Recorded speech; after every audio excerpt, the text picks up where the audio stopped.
Good evening, everybody. Welcome to the California Pirate Party meeting. Tonight is March 13th, and it's 7:03. Unfortunately, Bryce is not available with us via video tonight. He is sitting in the chat, though. And so I am going to moderate the conversation that we have, and there's quite a bit to talk about. So I've made some notes, and I'm just going to keep my camera off because I'm sort of reading from my notes, and that can be distracting. The first thing that I want to do is, I guess the first thing to talk about tonight is updates with the paperwork and the website. So our immediate goals right now are receiving confirmation from the Secretary of State, notifying us that they have records of our intent to become an officially qualified political party. I believe we've submitted the paperwork with all of the necessary signatures, and we're still waiting for the letter back. Is that true? Yes, it is. I sent the paperwork on Monday morning with a certified, or I guess request for signature. So basically telling me when it's been received. So yeah. Awesome. Awesome. Great. And I'm sure we can reimburse you for the mail. Did you keep receipts? I did. I wanted to make Laura happy. Awesome. Sounds good. Cool. All right. And then the next thing, just I know that there's been a lot of work on the websites behind the scenes this week. I've been following the conversation, but I'm kind of unclear about what the status is. Is there anybody here who can just describe for us where we're at, how close we are to going live with the new website? Yeah. So the participation in the poll was not what the committee hoped, so people just wanted the committee to make a decision. Participation was kind of split 50-50. So what we're going to do is we know which theme we're going with. We've enabled the website transfer to the new domain, and we have some temporary hosting that we can go with, but we're just trying to figure out what the permanent hosting can be. And then we're putting finishing touches on the look and feel of the theme that the committee is going with. Has been up on the development site. I've been uploading a lot of content from the old website and uploading it with the meetings and current news. So once we get the hosting set up, then all we have to do is end the theme finalized. We have to press all the existing stuff and then transfer it over and then unzip it and change a few settings, and then we're up. Awesome. So really, as long as once we get the hosting figured out, then it's a pretty clear process to getting it turned on. Yeah. Awesome. Cool. That's great. That's fantastic. Okay, cool. Well, then those were the two introductory things, just like the immediate assignments that is important to update. The next thing on my list that I want to talk about is, or that's on our agenda, is a broader conversation, I think, about roles and responsibilities. So I know that there's been some issues with efficiency, and over the past week, people have expressed concerns about that. And so, I think it's good to have a conversation and to discuss it a little bit. So, when it comes to, for me personally, I guess, when it comes to the roles of the, oh, hey, Brendan, how's it going? Hey. When it comes to, from my perspective, I want to make sure that the roles that we have are clearly defined. I kind of agree with Brendan with the write-up that he made, and I'm sure I'm going to give him a chance to talk about that in a second. And I also agree that we need to have some sort of check on, people being efficient and completing assignments in order to get things rolling. So I totally agree with that. Just to provide some history, I think it might be nice. For me personally, I think it's important to just understand where we started the conversation when it came to officer roles. When Jake and I and Bryce sat down about this the very first day when we were talking about splitting responsibilities for the Pirate Party. The roles for the secretary and the treasurer seemed pretty clearly defined. You know, the secretary keeps all the documents and has all those documents in case of an audit. They attend meetings, they take the minutes, you know, and they keep all of the important documents for the organization. The treasurer also holds the keys to the treasure house. They're the one that writes the checks, balances the budget, makes sure that we are complying with all of the laws related to, you know, campaign finance and stuff like that, managing donations, those sorts of things.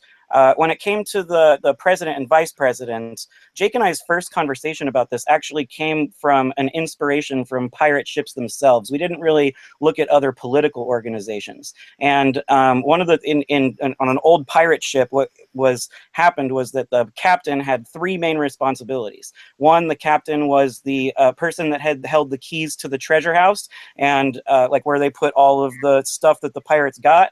And although it was a democratic system, any of the pirates at any moment could demand access to the treasure house and get the gold. And if the captain didn't give them the key, then they were tossed overboard and a new captain was chosen. The second responsibility a captain had was to communicate with other ships on behalf of the crew, because it can be confusing when a whole bunch of people are trying to talk to a passing ship or whatever. And the third responsibility the captain had was absolute authority during battle time. So when we had the conversation, the things we took from this was we want the person who's in charge to be easily removable and replaced by somebody else, because fresh eyes is always good. And also we wanted the president to be sort of a figurehead, to be available for interviews or public appearances, to host the public debates, you know, to communicate with the world and be a cheerleader for the Pirate Party in every capacity that they could. The vice president's position, that is the one that I took on for several years, you know, for most of the time that we worked on it, was the boatswain. And on the pirate ship, the boatswain was the person who made sure that all of the other crew members were doing their jobs in order to make the ship function effectively to get it to where it needs to go. I think a modern political equivalent of that would be a chief of staff, I guess, is you know, a chief of staff. But, you know, and that's how we thought about it, and that's the way that it has happened, at least in the past. But I'm not married to that structure, and I do think that we should have a conversation about what those roles are, which kind of brings me to the issue of the bylaws. When it comes to the bylaws, I am all in for constructing bylaws and integrating all of these things that we're talking about tonight into the bylaws. I also know that it can take some time to go through the procedure to create bylaws, and so I just want to make sure that it doesn't I want to make sure that we can make decisions in the interim and not be strangled by the process of creating the bylaws in order to, you know, to prevent us from like outreach and hosting public events, or, you know, even registering people to vote. We should be able to do that right now today. And so my original suggestion was that we should borrow other pirate parties' bylaws as a template and then debate about those and sharpen it or focus it for our special needs. I know that the US Pirate Party, like the United States organization, was slightly disorganized, and so maybe their bylaws aren't the best to follow, but there are highly successful pirate parties around the world, in Australia, in Iceland, in Germany, in Canada, and I think it would be a good idea for our ambassador to, or somebody to reach out to them and get a copy of their bylaws so that we can use that as a template to integrate some of these decisions. So let's see. I guess, are there any questions? Does anybody want to say anything about that at this point?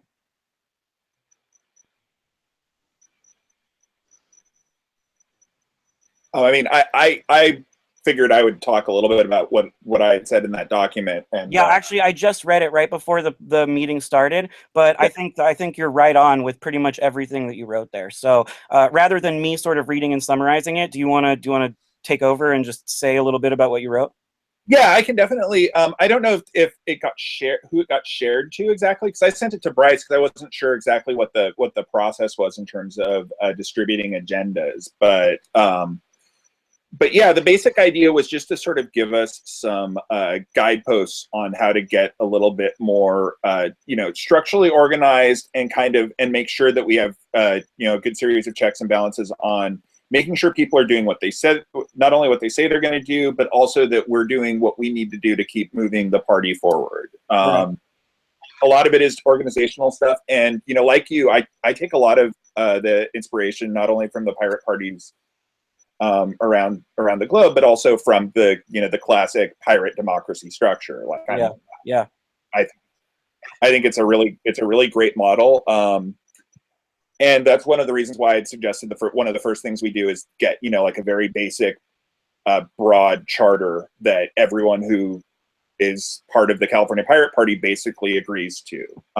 Not a platform, which is going to be probably a little bit more specific, but something that just basically states like a mission statement, basically. Yeah, I agree with that. Mostly because, like, for me personally, one of the things that I would put in that mission statement is to foster and encourage public debate and conversations. And that's, you know what I mean? Like, you could put that as a platform, but like, I see a platform more as like specific political sides on specific issues rather than a philosophical approach to what we think our political movement is trying to achieve. Yeah, exactly. Well, so let me pull up the document and just touch on a couple of the basics. And yeah, sort of my guiding principles on these were, in addition to kind of like the basic organizing stuff. Can you all still hear me? Yeah. Good. Okay. So aside from the basic organizational stuff, I wanted to kind of stay true to a lot of the very broad pirate ideals of transparency and commitment to open source and stuff like that. One of the big Agreed is once we get the website up, having all of that information somewhere really simple and really accessible that we can point to people when they ask, "What's the California Pirate Party about?" Like a document that has all of our stuff, the charter, and eventually the platform, constitution, all that stuff will be there. I looked. You mentioned Australian Pirate Party, and I actually looked at their wiki a little bit to look at how they what their organizational stuff, and it's a one-page, pretty simple, straightforward list of their values and what they're how they organize. Yeah. So there are a lot of places that we can look to get. And eventually, Can I just pop in really quick and just say I echo your sentiments about transparency, and I totally think that all of our documents should be online and everyone should be able to see them. But I also think that the secretary should keep hard copies with like signatures on it and stuff. Oh, for sure. Yeah. Like all of these, like this document was really just sort of like almost not totally off the top of my head, but almost largely off the top of my head. Just like, hey, these are things that we can do, if not immediately, at least to start moving forward. Like I know that we had adopted early on we'd said that we were going to put off elections, I think, until June. Is that correct? Yeah, that was going to be my next agenda item, since I presume that we will receive mail from the Secretary of State sometime in the next 2 weeks. I'm hoping that we get it before our next meeting, and I think that it would not only be good for us to have some debates, but also have our first formal elections for officers sometime in the next either couple weeks or month. I don't think we have to wait until June, and if we just have the paperwork, then I think that counts as like an official date that we can reorganize the structure that we originally submitted. Sure. Okay, so like I said, the first thing was on official documents and record keeping. Like you said, I think that the secretary should have hard copies, but having a party charter that covers the broad strokes of what our shared purpose is, think of it as a mission statement. It shouldn't be too detailed, and once it's adopted, it should be put on the website somewhere. Like I said, like that is really easily linkable from the front page. That's featured pretty prominently. Okay. Should we have someone draft it and then submit it to like the Slack channel? Yeah, I think that's the best way. Well, one of the other things I'd mentioned was we should lock down a process for how we want to do votes, because to me, the really big drawback with Slack, aside from trying to sort of herd everyone into the channels, into whatever channel you want to have the actual voting in, is that it is an opt-in thing. And so even if we don't do it necessarily right away, we want to at some point have a more robust voting platform. Whatever that is, we should start looking into how we want to do that. I know that in the past, There'd been some attempts to do some sort of liquid democracy apps, and that may or may not be feasible. But we should figure out exactly what it means to call an official question and have a vote, and what the criteria for people being able to vote is. Okay. Yeah, I mean, I understand that. I agree with you. And I definitely don't think that Slack is an adequate voting system for us to be using. I agree with that. I think that we need a different system to use. Yeah. So, I mean, yeah, we should look into other voting systems. Yeah, Laura. One thing I want to mention and remind people about is that Tumim is as part of his PhD thesis developed. Was related to its PhD thesis, if I remember correctly, developed the consider.it platform, and we can experiment with a voting system where people can register support and things and comment, and so that's something that to keep on the radar to experiment with. Okay, I'm interested in pursuing that. Yeah, it's from what I've seen, it can handle loads of up to 100. They may change the interface if it has more people because some of the display is crowded. But yeah, it's something to are at all interested in looking at this stuff. Yeah, check out. I think it's the link is on the calpirateparty.org.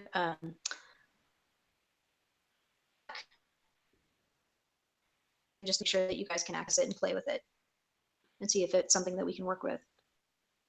Cool. Yeah. And then so the other things are just sort of again like mostly procedural things that I'd mentioned. Like I think I'd mentioned in here the idea of I'm sorry, I'm just looking over these notes again. That's okay. Yeah, no, I understand. That's why I turned my camera off, because I got a lot of notes I'm looking at.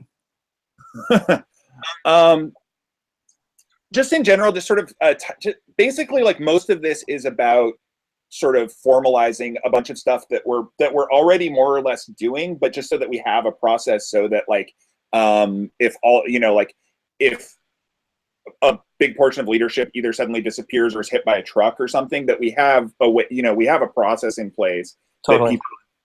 that people can just kind of it's an actual like organization, and that shouldn't preclude us being able to change things and have checks on power. Like I do think it's really important to be able to call a vote to oust whoever's in charge. Yeah. On relatively short notice, but we should know what that means, so that if it's like so that someone can't just say, well, I want to oust the president, and then if 3 people show up in the Slack channel and vote to oust him, then they're gone. Like that doesn't. That makes. And that's most. Did this get posted somewhere, or did you just? No, actually, it's because Bryce is only on text tonight. He's not in the chat. He's not moderating it. So like 2 minutes before the meeting, he sent me on Slack the document that you typed up, because I decided to moderate the meeting in lieu of his absence. Gotcha. So that okay, he sent it to me. Yeah, well, what I'll do is I'll go ahead and post this on Slack. And again, like I'd sent it to a couple of people via PM just because I thought it would get into the agenda that way. Yeah. I'm glad it did. That being said, like again, a lot of this stuff is stuff that would probably do well to be just sort of discussed in Slack and kind of like with a lot of input. I think that we can kind of start implementing some of this stuff pretty quickly, and a lot of it also rests on having a functional website up at some point in the near future.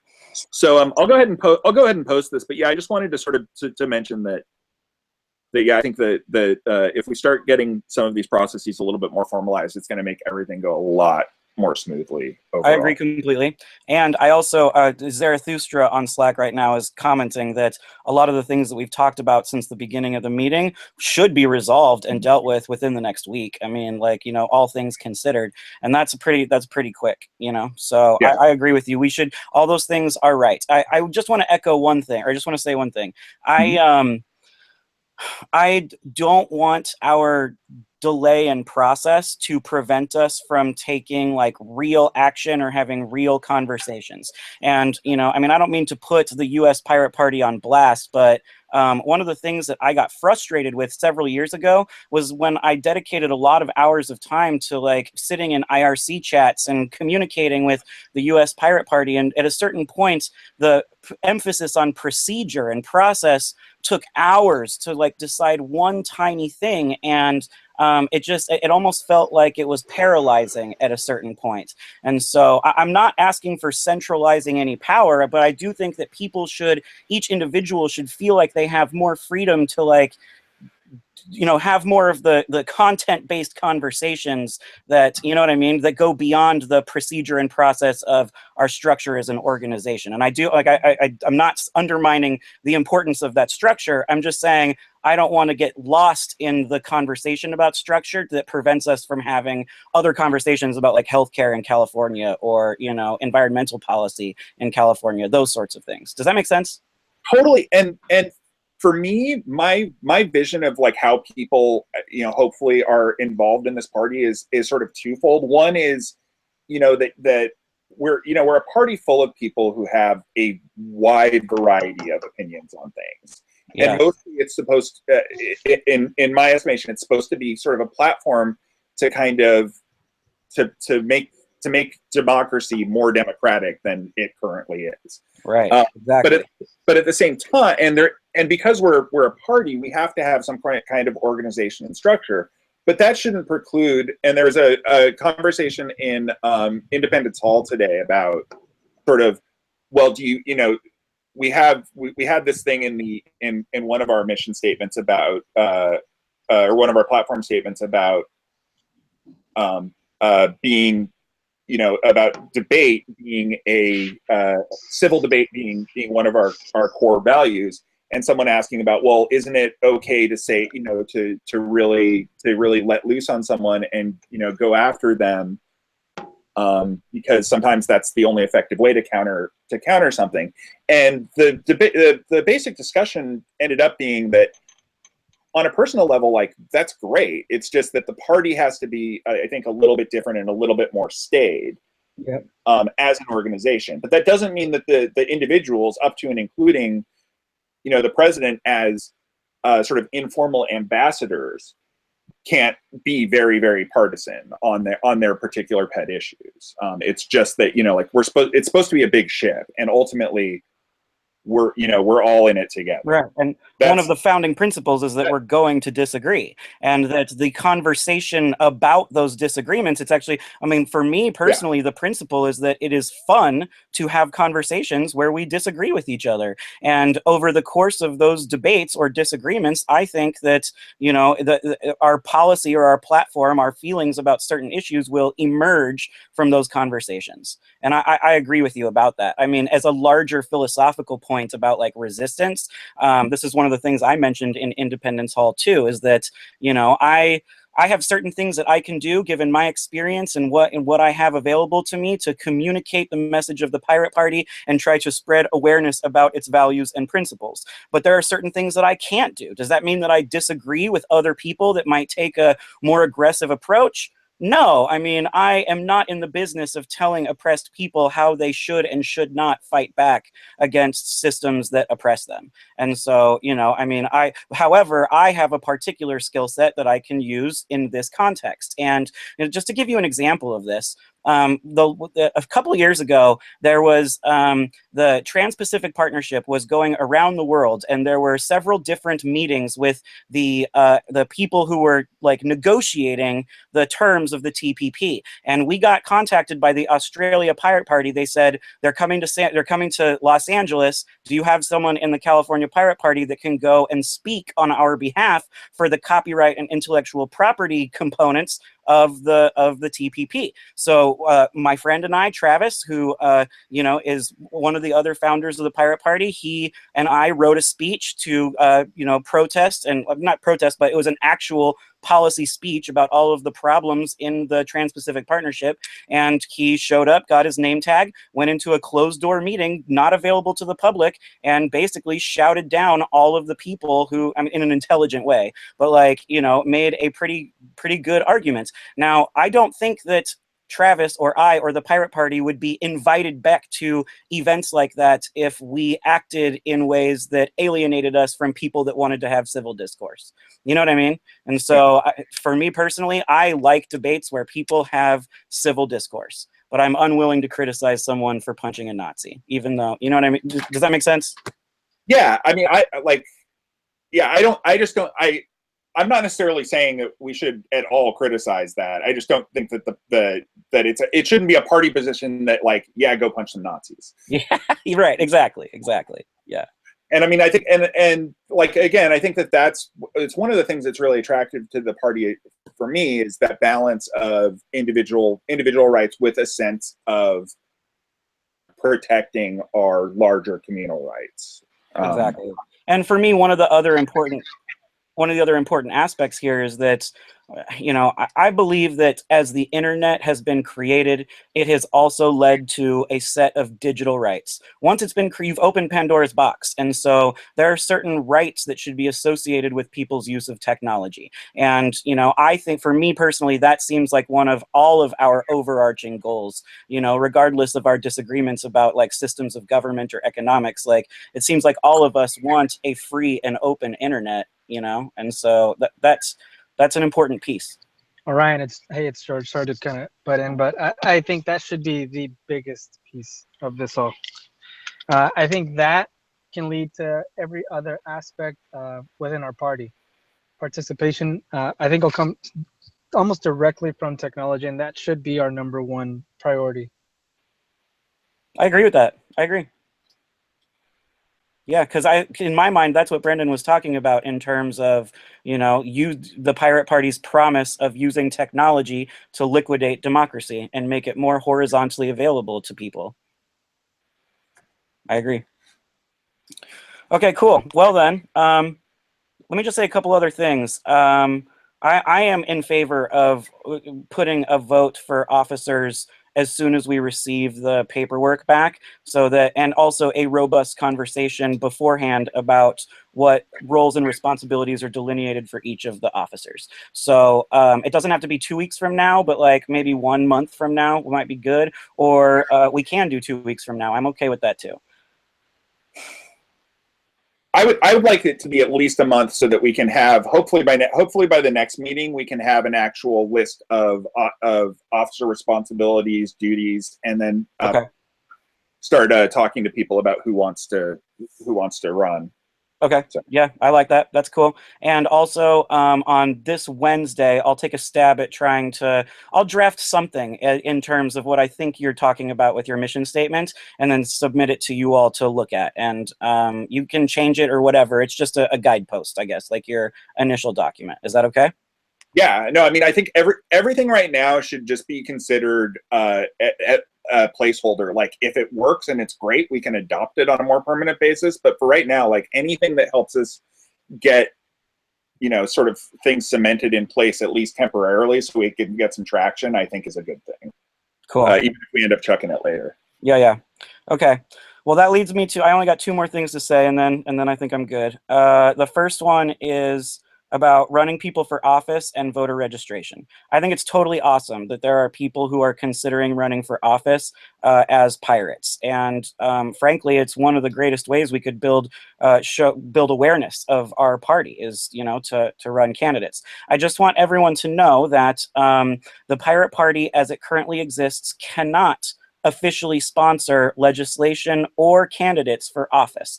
That does not mean that individuals cannot run for office and claim that their political affiliation is pirates. No one is prevented from running for office or running for office as a pirate. But there are certain rules and regulations about what we can do to support political candidates as an organization. And until we reach our voter registration goal and become officially qualified, we don't technically have the right to sponsor legislation for California to vote on or to support candidates for office.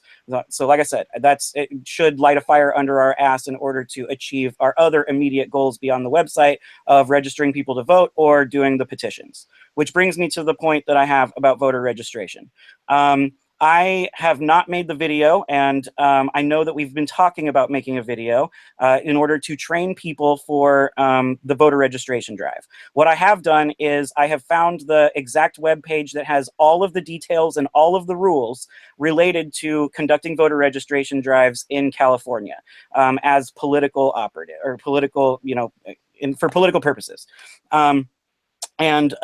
I believe if anybody is interested in reading that document, even we can convert it into a video, all of those rules, make it an easy digestible video for people to watch. But ultimately, I would feel confident that anybody who reads that document from top to bottom, every single word, would understand the basic rules of conducting a voter registration drive. And there's nothing preventing any of us from heading down to City Hall, grabbing some voter registration cards, or even starting the petition method and collecting petitions, just collecting signatures, maybe at like a college campus. And if any individual here starts doing those things, collecting signatures or voter registration stuff, then there's specific rules for the voter registration cards to go back to City Hall. But in terms of the petition signatures, I think that we can send them to our main address, which I guess they would go to Jorge to be able to check. So that's that.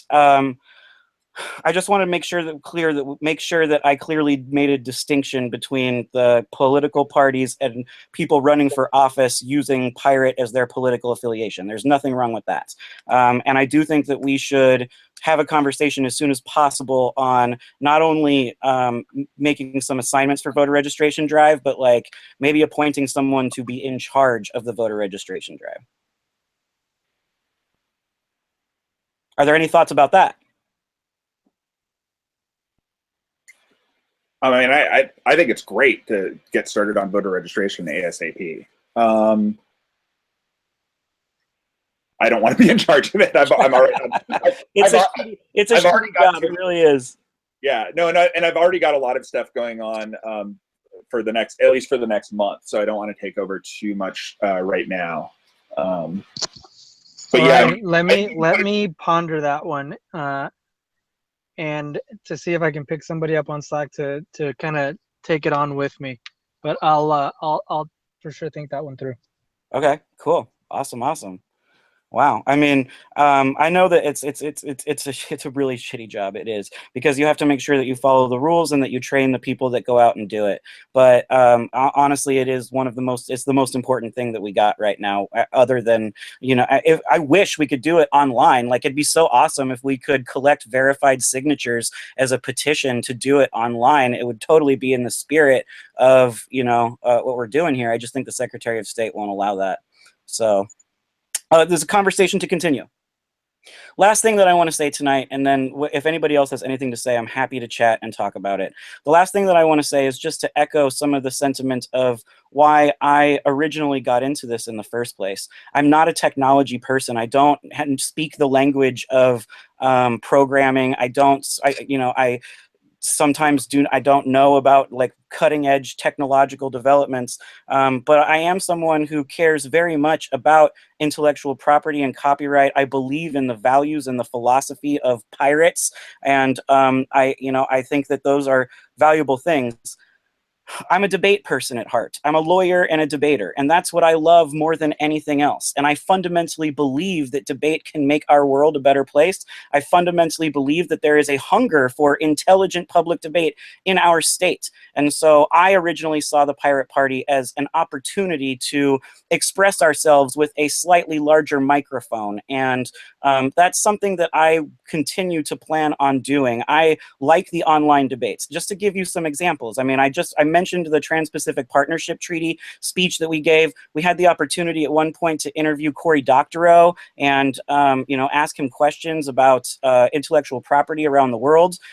We got to interview a lot of really cool politicians and have conversations. I've given multiple speeches at music festivals. I've just taken over a stage at a music festival and delivered a speech about the Pirate Party. I've done that a couple times, and those sorts of experiences, those are the reasons why I'm really interested in, those are the things that I like to do in my free time and to act as something to build the Pirate Party. And so I just wanted to say that because I think that the more we have online debates about specific issues, the more that we have public events in order to be in public and talk about things intelligently, that's what I think is going to help us. And frankly, when I first started this, my ideal goal, my ideal utopia was to be able to push the California Pirate Party enough that I could step back from it for a minute and actually I wouldn't have to appear at every single pirate hour, that different pirates could use the format to interview people and have conversations, right? Or to be in other places. And so that was my utopian goal, was to set up the infrastructure so that, everybody can participate at utilizing our Facebook, our Twitter, our, the video format or the public debates. So the last thing that I want to say is that there was a comment in the Slack about having some public debates at some bars. And so I actually think that there are totally bars that would be interested in hosting public debates, maybe just once a month, maybe, and to give us a stage and a couple microphones at their bar. And I think there might be some people who are interested in that. If we could do it once a month or even twice a month, I think that would be a huge step in the right direction. So I just wanted to say that because that's one of my personal passions and one of the reasons why I'm doing it,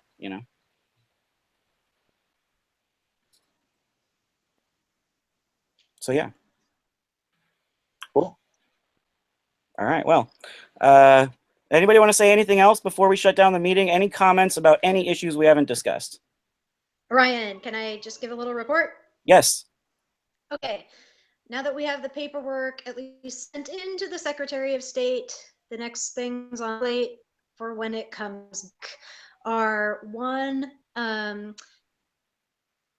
put in your information for the donations account for Homeland Security Compliance, Patriot Act, and start accepting donations.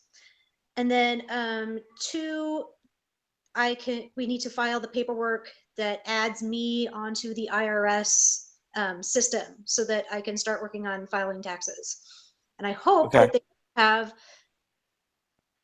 I hope that we'll have the form back from the Secretary of State soon, so that my goal is to hopefully get the taxes done and all caught up by tax day. Wow, cool. All right, awesome. So wait, what information do you need from me again before we get the donation set up? It's in the account. There's a button to hit. It's your name, your address, and your social number that says "Not a terrorist." Okay. All right, cool. I'll do it. Okay. Thank you. Awesome. And that's it for me. Anybody else? Hey, Orion, just I know you kind of vaguely touched on it, but I wanted to let you and everybody else know that the website should be live within a week. Awesome. Yeah, I think we talked about it a little bit while you got disconnected. Gotcha. Okay. The only other thing is thanks for some of the clarity. I know we had a rough week as pirates, but I think that this conversation was good. Now we just have to kind of act on it and keep moving forward. I totally agree with you. And I'm glad that we can work through stuff. So yeah, awesome. Totally. Well, keep it going, everybody. I guess our next meeting will be March 27th, I guess. Does that look right to you? It sounds right. Yeah. Yep, March 27th, 7 p.m. Okay, cool. And well, I'll be monitoring what happens in the Slack conversations as well. This is a quick reminder to anyone who might be watching. If you are not on our Slack channel, please download the app. Slack, it's a text app that allows us to communicate in various groups. That's where a bulk of our conversations are happening. So yeah, otherwise, have a great night, everybody, and I'll see you in 2 weeks. For anyone who's who needs to get on Slack, they have to get an invite, I believe. So who should they send a request for invite to? Bryce, I think I think Bryce started the Slack channel, and so he has ultimate moderator privileges. And does he? Do you know what the offhand what his email address is? Yeah. Yes, I do. I can invite if necessary. My email address is the letter J, X, M as in Mary, ORA5@gmail.com, and I can get an email if anybody would like to be invited. Yeah. Cool. And can you put that on the comments on the YouTube video too, just so that people have a real quick way to get to it? Yes, I will do that. Perfect. Thanks. Cool. Thank you, everybody. It was nice talking to you. See you in 2 weeks. All right. Thanks, guys.